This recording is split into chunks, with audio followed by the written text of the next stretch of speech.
Olá, então, estamos aqui com um dos maiores filósofos do Brasil, ele que é um grande palestrante. Nós temos a honra de receber o professor Luiz Felipe Pondé. Seja bem-vindo ao nosso Congresso Brasileiro de Medicina do Trabalho e Perícias Médicas. Congresso médico, hoje dia do médico, comemoramos.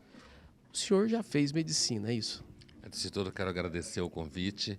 Sim, eu fiz 5 anos de medicina. Quando eu estava no segundo ano, eu comecei a estudar psicanálise, porque eu vim de uma família de médicos. Avô, irmã, tio, pai. E aí eu acabei indo para medicina. Meu filho também caiu na maldição também. Mas eu, quando estava no segundo ano, comecei a estudar Freud, psicanálise, porque eu vi que eu estava mais afim de coisa de humanas. E isso acabou me levando para a filosofia. E aí eu fiz graduação de novo, mestrado, doutorado, pós-doutorado. E foi o trajeto certo, tanto que hoje aqui a gente está conversando. Mas o meu filho costuma dizer que eu saí da medicina, mas a medicina não saiu de mim, porque eu continuo olhando as coisas de uma forma um pouco mais concreta do que as humanas olham. Que maravilha. A gente vai falar hoje sobre ética no trabalho, tema fundamental, e me ocorreu de perguntar o seguinte: a gente pega qualquer livro de aeroporto, é sempre com uma mensagem muito positiva, de autoajuda, como vencer na vida, como se dar bem no trabalho. Falar de ética num momento desse é mais fácil ou mais difícil do que há 50 anos atrás, por exemplo? Eu acho que nesse contexto que você colocou, acho que é mais difícil. Porque, como você bem disse, então, é sempre uma coisa no sentido de que tudo vai dar certo, é lindo, maravilhoso. Aí existe um pressuposto de mentira como método.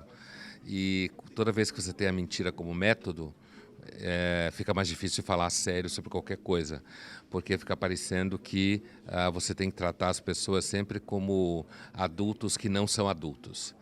E então fica mais difícil falar de ética. Eu acho que fica, a partir do contexto que você descreveu, sim. Aliás, pegando o gancho da sua pergunta, fala-se muito que o trabalho hoje cada vez adoece mais as pessoas, especialmente do ponto de vista mental. Ainda dentro desse contexto, dessa análise, as pessoas, de fato o trabalho está adoecendo mais ou as pessoas estão mais sensíveis e mais fracas ao adoecimento, na sua opinião?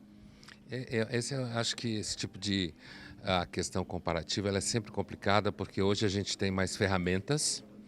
Então a gente tem mais modos de identificar certos comportamentos digamos assim, de dimensão epidemiológica. Então, se a gente diz que hoje tem mais, talvez seja antes de tudo porque hoje a gente mede mais e a gente acompanha mais.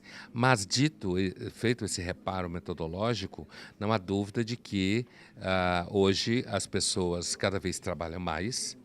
Isso não vai mudar, porque o sistema de mercado implica em trabalhar muito para produzir riqueza que todo mundo quer, e isso significa muita atenção, muita demanda de eficácia, produtividade, e tem um outro elemento hoje que as fronteiras entre o que é trabalho e não é trabalho vai desaparecendo por conta das ferramentas de comunicação, das redes sociais, em que você acaba trabalhando o tempo todo. Então você tem, sei lá, médicos que são levados a falar com pacientes o tempo todo por WhatsApp, ou pelo menos grande parte do tempo, não só médicos, mas falando de médicos especificamente. Então, hoje, como a vida afetiva é muito difícil, quer dizer, é muito complicado, as pessoas são muito consumidores, muito exigentes de afeto, e então, às vezes, o trabalho, como você depende financeiramente dele, acaba se transformando na dimensão privilegiada do dia a dia. E com a competição crescente, acredito que sim, hoje o trabalho é uma causa segura de maior adoecimento. Todos trabalhamos muito e cada vez mais, e aí me faz obrigatória a seguinte pergunta: o senhor acabou de confessar para mim que sai daqui e já vai para Belém, sua vida também não é nada fácil, mas o que o trabalho representa na vida do professor Pondé? Essa pergunta me leva à sua primeira pergunta, né? O trabalho para mim na maior parte do tempo, claro que não sempre, quando o avião atrasa não, mas assim, na maior parte do tempo o trabalho para mim é alguma coisa na qual eu me divirto. E por que está ligado à primeira pergunta que você me fez? Porque quando eu fui percebendo que eu queria um outro tipo de objeto de trabalho no cotidiano e eu cometi o ato louco de desistir da medicina pela filosofia, e eu já tinha um filho, era casado, meu sogro e minha sogra sofreram mais do que meus pais. Primeiro que o meu pai era médico e também era apaixonado por humanas, né? Então ele me entendia melhor. Mas então Enfrentou muitas resistências quando fez essa opção. sim, não em casa, não na minha família de origem, mas a minha família em law, digamos assim, a família para a qual eu tinha entrado, sim.